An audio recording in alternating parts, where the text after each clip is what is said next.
Oi papai, oi mamãe, se você começou a ouvir esse episódio é porque acabou de ter um diagnóstico ou pelo menos suspeita de que seu filho ou sua filha tenha diabetes. Então a nossa missão aqui hoje é te ensinar a como conviver com essa doença. Então vamos falar de sintomas, de causas, de tratamento e trazer aqui um beabá para que você não se sinta desesperado, não é um bicho de 7 cabeças, tá tudo bem, vem com a gente que o Pode Falar Mãe está só começando. Comigo aqui para esse bate-papo, Tom Bueno, jornalista, criador do Diabético, canal que bomba aí no YouTube, amigo querido também, super feliz com a presença, Tom, obrigada. Uma delícia estar aqui, obrigado pelo convite para falar de um assunto super importante sobre diabetes, e especificamente diabetes em crianças, né? Sim. Que o diabetes não afeta só a criança, mas também todos ao seu redor, e a gente vai falar muita coisa e ajudar a levar informação a tantas pessoas que precisam, né, para poder lidar com o diabetes das crianças. Essa é a intenção. E a Mônica Gabay também está aqui participando com a gente, é doutora em endocrinologia, coordenadora do ambulatório de diabetes da Unifesp e do departamento de diabetes tipo 1 da SBD. Obrigada, Mônica, por aceitar o convite. É um prazer estar aqui para a gente compartilhar a experiência e mostrar que dá para conviver com diabetes tipo 1 na infância numa boa. Bom, ela já até adiantou aí, quando a gente fala em diabetes em crianças, acho que nós estamos falando principalmente da diabetes tipo 1, né? A Mônica, eu tive uma conversa prévia aqui com ela me disse que é a maioria e prevalece tipo 1. Então vamos começar pelo básico, vou pedir pro Tom começar explicando pra gente a diferença aí entre os dois, né? Vamos lá, a Mônica tá aqui, qualquer coisa ela me ajuda, mas é o seguinte, o diabetes tipo 1 é uma doença autoimune, né? Em que o pâncreas para de produzir insulina, então não tem produção de insulina, é mais comum na fase da infância, adolescência, mas existem casos já em adultos e a gente está vendo aí nos congressos internacionais casos de pessoas até idosas que já estão diagnosticando com diabetes tipo 1, que é uma doença autoimune.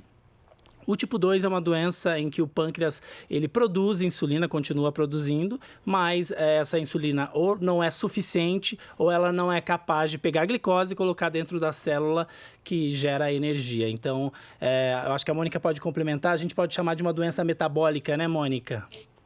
Exato, né? Então, para facilitar, a gente diz que tem 4 tipos de diabetes, entre aspas. O tipo 1, que o Tom bem explicou que é autoimune, né? O nosso organismo precisa se defender de infecções e produz anticorpo. A gente estava produzindo aqui direto anticorpo contra a Covid, por exemplo. E o organismo de uma pessoa com diabetes tipo 1 confunde a célula que produz insulina como sendo uma coisa que é ruim e destrói essa célula. Por isso que a gente fala que é autoimune. O próprio organismo vai devagarzinho destruindo essa célula. O diabetes tipo 2, como o Tom bem colocou, é uma doença metabólica, envolve peso, envolve sedentarismo e a insulina que essa pessoa tem está funcionando mal. Pode, ao longo do tempo, diminuir a ponto de precisar de insulina também. E o tipo 1, que é o mais incidente entre as crianças, é uma causa genética, então? A gente, na verdade, é uma causa genética, mas não quer dizer hereditário. Esse é um termo importante para ficar claro. Se nós temos um pai ou mãe com diabetes tipo 2, a gente tem uma chance altíssima de ter diabetes tipo 2. Tem um caráter hereditário. O fato genético é a gente dizer que é uma pessoa que tem predisposição ao diabetes tipo 1, ela tem um marcador genético que facilita, mas ela pode nunca desenvolver essa doença. E o Tom bem chamou a atenção que a gente está tendo um número crescente de diabetes tipo 1 em pessoas acima de 60 anos. O que faz uma pessoa acima de 60 anos ter os marcadores do diabetes tipo 1 e não desenvolver só depois de 60 anos? E uma criança com 2 aninhos, por exemplo, abrir o diagnóstico de diabetes tipo 1. Então, eu preciso ter esse marcador genético, eu preciso encontrar os anticorpos que definem que é o diabetes tipo 1 e depois, com o tempo, esse pessoal que tem esse anticorpo positivo, a gente diz que mais de um anticorpo positivo, terá um risco bastante aumentado de 75% em 5 anos de desenvolver o diabetes tipo 1. Agora, uma criança que tem um anticorpo só pode ter a vida inteira esse anticorpo positivo e nunca deflagrar o diabetes. Quer dizer, a criança ela pode ter diabetes tipo 1 sem ter nenhum caso na família. É isso? É o mais comum. De longe é o mais comum. Perfeito. Falando um pouquinho de diagnóstico, Tom, eu acredito que seja igual, né? Tanto para adulto quanto para criança. Como que a gente chega a esse diagnóstico de uma diabetes infantil? Então, o diagnóstico infantil, ele é mais comum porque o diabetes autoimune, o diabetes tipo 1, ele apresenta sintomas, né? O pâncreas para de produzir insulina, automaticamente o seu corpo vai mostrando, com perda de peso, vontade de ir ao banheiro várias vezes, muita sede, muita fome, visão turva. O tipo 2... Tem principais, porque quando eu fui pesquisar, né, antes aqui da nossa conversa, eu vi aí uma lista de sintomas. Como mãe, já me bateu um desespero, né? Porque tem vários sintomas que se confundem até com outras doenças, como um cansaço, né, excessivo, a fadiga, né, a criança ficar indisposta. O principal, acho que seria essa coisa de querer urinar o tempo todo, é isso? Você não vai ter esse sintoma da fadiga sozinho, né? É isso que chama atenção. Porque tem uma lógica. Por que vem o nome diabetes mellitus? Do latim quer dizer sifão doce, a água doce que corre no organismo. Então, a pessoa come, essa glicose vai para o sangue, porque é a forma de energia que a gente utiliza, como o Tom bem colocou, para entrar na célula e fazer o papel de energia. E se falta insulina, que é o caminhão que tira essa glicose do sangue e coloca a glicose dentro da célula, a glicose começa a subir no sangue. O que o organismo faz preocupado em diminuir a quantidade de glicose, já que a preocupação do diabetes é uma doença de vaso sanguíneo. A gente quer diminuir esse açúcar circulando no sangue. Ele abre uma torneira, que é o rim, que faz a pessoa urinar mais, mas urinar mesmo. E à medida que ele urina, ele vai ter mais sede, porque o nosso corpo é feito de 70% de água. Então, para não desidratar, estou fazendo xixi, eu bebo mais água. Estou fazendo xixi, eu bebo mais água. E começa a perder peso porque essa glicose que está no sangue não consegue entrar na célula porque não tem ajuda da insulina, porque não está produzindo mais adequadamente. Então, essa é a tríade que quase toda criança tem. A diferença é que uma criança muito pequenininha, por exemplo, de fralda, a mãe pode não perceber essa história de fazer muito xixi, está trocando fralda mais frequente, mas tem uma sede importante. Da criança o tempo todo querer beber água, se está mamando no peito, querer mamar o tempo todo, se já está tomando suquinho, quer toda hora beber água. E aí você tem algumas características na criança pequena. Por exemplo, assadura de fralda, mas assadura séria, não é um vermelhinho porque não trocou fralda direito. Então, essa história da inapetência, da dorzinha de barriga, da fadiga, isso não vem sozinho. Então, uma criança gripada, com resfriado, tá lá moadinha, quietinha, né? Inapetente, mas não vai ter essa coisa de beber água pra caramba, fazer xixi pra caramba. Salta aos olhos da mãe com o tempo que algo está errado. E é engraçado que muita mãe foi ao pronto-socorro porque ela achou que o filho tinha alguma coisa e as pessoas não fizeram o diagnóstico, porque não pensaram naquele momento no diabetes. Sim. E é muito comum, viu, Larissa? Muitas mães relatam e pais que a criança apresentou alguns sintomas, eles acharam estranho, levaram para o pronto-socorro e não receberam o diagnóstico de diabetes. O diagnóstico veio depois.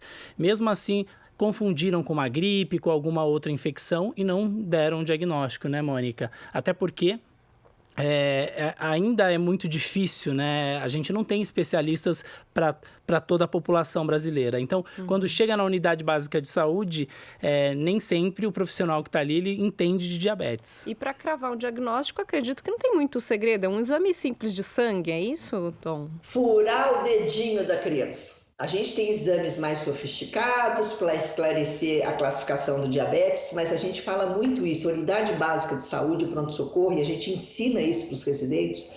Chegou a criança com qualquer sintoma, fura o dedinho ali na hora.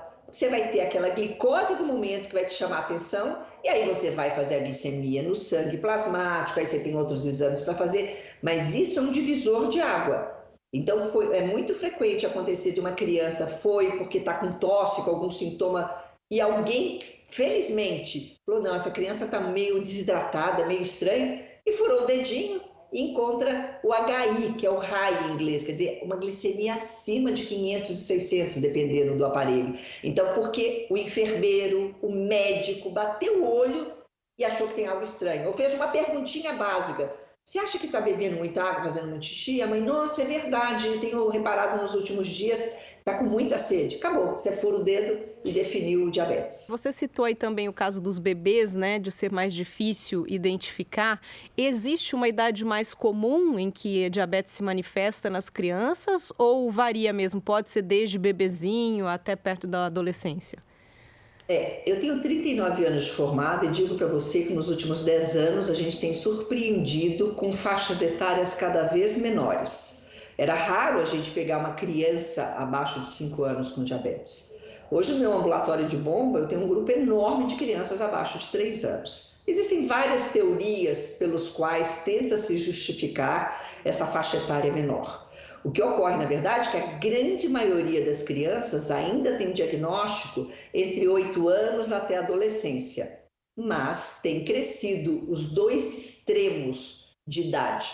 O fato da mãe ter tido diabetes gestacional, isso interfere? Eu não sei que você chegou a comentar, né, da diabetes gestacional, mas acho que a gente não fez essa relação, né? A mãe que tem diabetes gestacional pode passar isso para o bebê, né? Que acho que é a primeira coisa que uma mãe leiga e se preocupa, né? Ótima pergunta, Larissa. A diabetes não passa para ninguém. O fato da mãe ter tido diabetes gestacional aumenta o risco desta mãe ter diabetes tipo 2 depois e sua prole, se tiver problema de peso, ter diabetes tipo 2, não diabetes tipo 1. Agora, se nós temos um pai ou uma mãe com diabetes tipo 1, a incidência é um pouco maior do que a população em geral de ter uma criança com diabetes tipo 1. Então, quando a gente fala de chance, a chance é maior entre irmãos, apesar de baixa proporcionalmente em comparação ao geral. É mais frequente filha de pai do que mãe, tem um caráter genético aí, um detalhezinho que não vem muito ao caso, mas assim, então a gente fica mais de olho, é muito comum. Hoje em dia, se tem uma criança com diabetes tipo 1 na família, os pais se preocuparem com os irmãozinhos. Vamos para o tratamento, então, né? Varia, pode ou não ser indicada a insulina, né? Como que funciona? 100% insulina, Larissa. O diabetes tipo 1, como o Tom colocou claríssimo, parou de produzir insulina. Insulina é vida. Insulina faz toda a diferença na vida de uma criança. É como se fosse uma flor que desabrochasse, está murchinha, desidratada, desanimada. E é muito interessante isso, porque a família está acabada com o diagnóstico. E você começa a insulinizar a criança, ela fica ótima, ligada no 2020, querendo brincar, correr, e ela não está preocupada em aplicar insulina. É a coisa mais engraçada, porque ela sente bem. Então, o tratamento do diabetes, esse é o segredo, é imitar uma pessoa que não tem diabetes.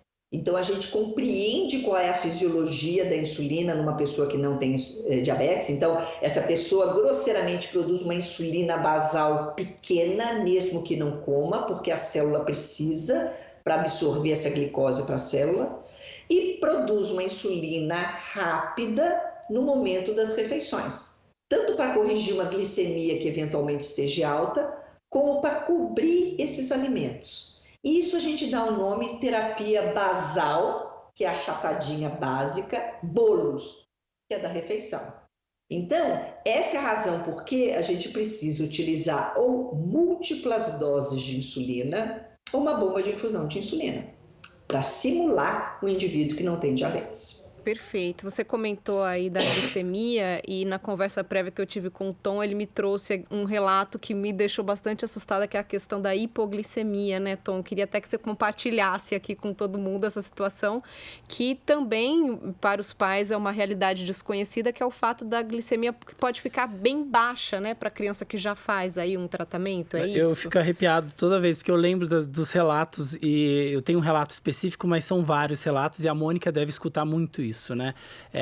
Quando uma criança é diagnosticada, ou até mesmo um adulto, a gente entende que é o quê? Diabetes, glicose alta. Então, a gente tem que baixar essa glicose. E muitas das vezes não é informado que glicose baixa também é um risco, né? Porque aí falta energia, o cérebro vai precisar, os seus órgãos vão precisar. E hipoglicemia é algo muito sério, que é a glicose baixa.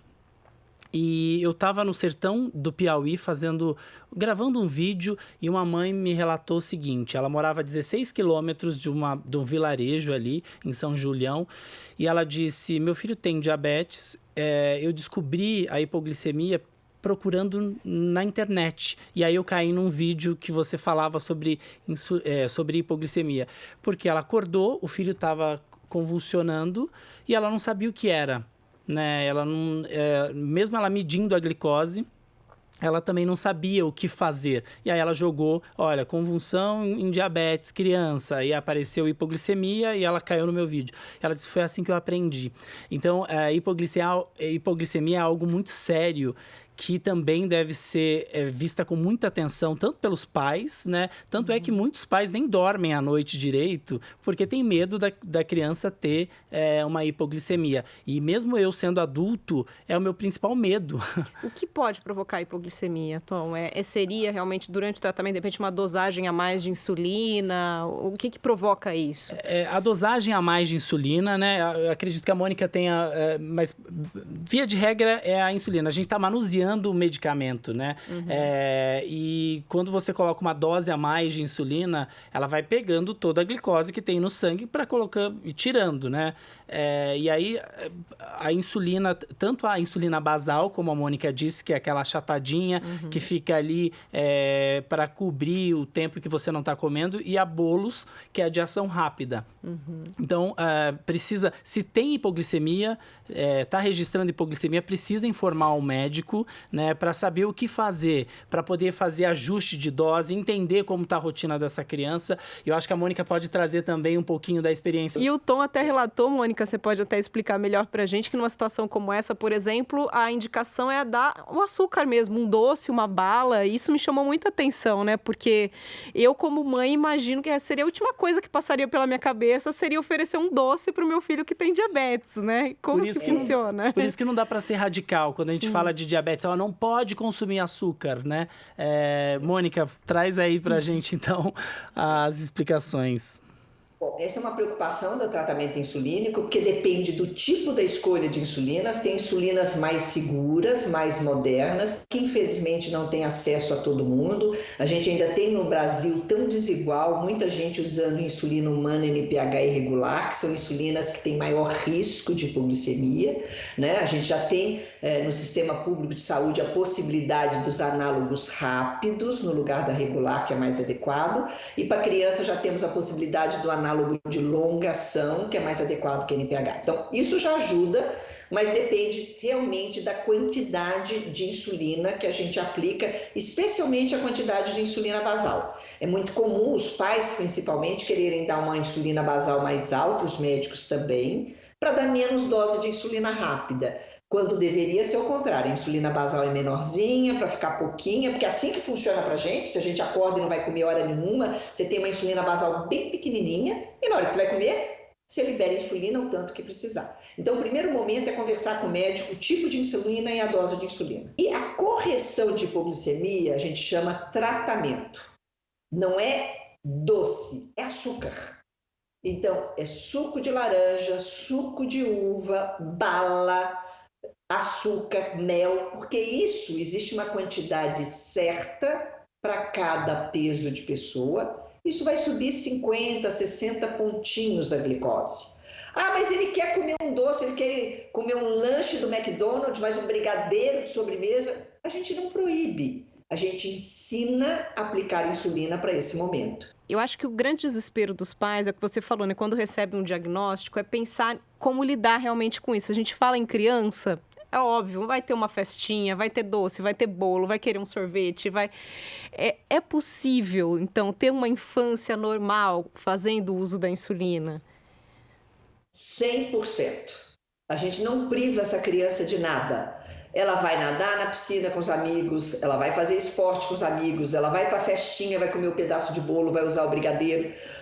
Desde que essa família esteja educada, a insulina está na dose adequada, as insulinas de preferência são os análogos, a gente vai ensinar a lidar com essa situação.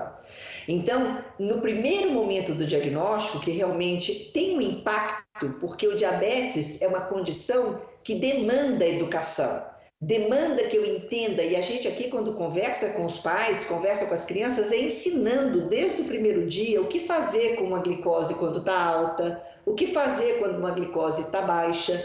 E é impressionante ao longo do tempo como eles vão dominando isso e sabendo exatamente o que pode fazer. E cada vez mais sabendo que você não precisa privar. Por que a gente tira o açúcar refinado e deixa o açúcar refinado para correção de hipoglicemia?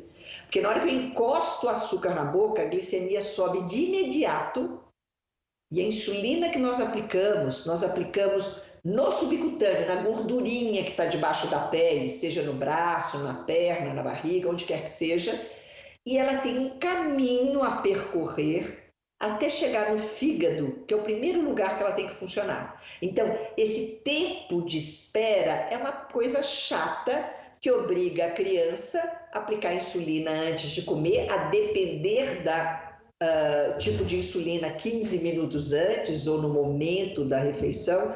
Então, isso é uma chatice, vamos dizer assim.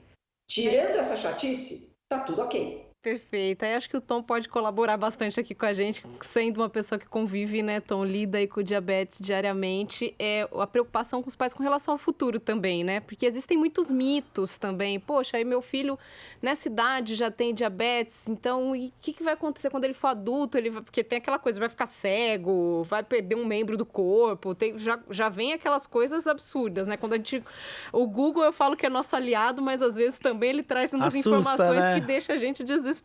Então, sim, Tom, trazendo seu relato, é possível ter uma vida normal, saudável, vida normal, né? Convivendo com o diabetes. Vida normal, tendo que medir a glicose e aplicar insulina quando necessário. Eu faço o trabalho que meu pâncreas não faz mais, né?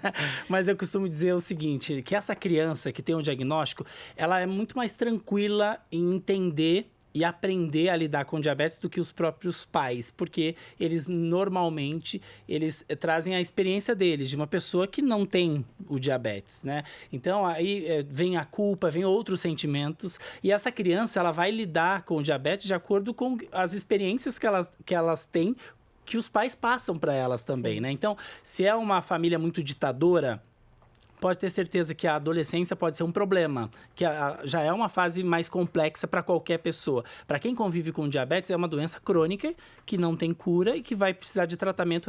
Cansa mesmo. E essa criança ela precisa ter uma vida além do diabetes, né? Ela não pode... que é um apoio muito mais do que uma cobrança, né? Exato. Porque às vezes a preocupação dos pais se transforma numa cobrança excessiva que só vai sobrecarregar essa criança. Exato, né? Porque aí chega uma fase que o negócio fala assim, eu não aguento mais meus pais pegando no meu pé por conta do diabetes, agora eu quero tomar conta disso, ou às vezes esquecer, eu não quero mais saber do diabetes. Isso acontece, né? Eu hoje tenho 39 anos, tenho 20 anos de diagnóstico, tem dia que eu estou exausto do diabetes. Não é me vitimizar, mas é dizer assim, eu não aguento mais isso, tô cansado, tá, mas eu não tenho o que fazer, eu vou buscar uma... Não tem escolha, né? Mas você tem tenho... que lidar com essa demanda, né? Saber aplicar na hora certa, como a Mônica falou, o que a criança vai aprender ali, ela vai levar pro resto da vida, né? Sim, e outra coisa, né? Essa criança que entende os pilares do tratamento do diabetes, o cuidado com a saúde, vai ser uma criança muito mais saudável, porque ela vai se alimentar melhor, ela vai ter na mente a importância da atividade física. Essas crianças, elas praticam mais atividades físicas do que outras que talvez não tenham esse cuidado, olham para a saúde, fazem exames preventivos, frequentam o médico, né? Sim. Aí a gente fala, a menina, ela já tem o costume de ir ao médico mais do que o homem. E aí, isso também muda, né? Quando tem um menino com diagnóstico de diabetes, ele passa a entender também a importância de ser acompanhado, né? Frequentemente por um profissional de saúde.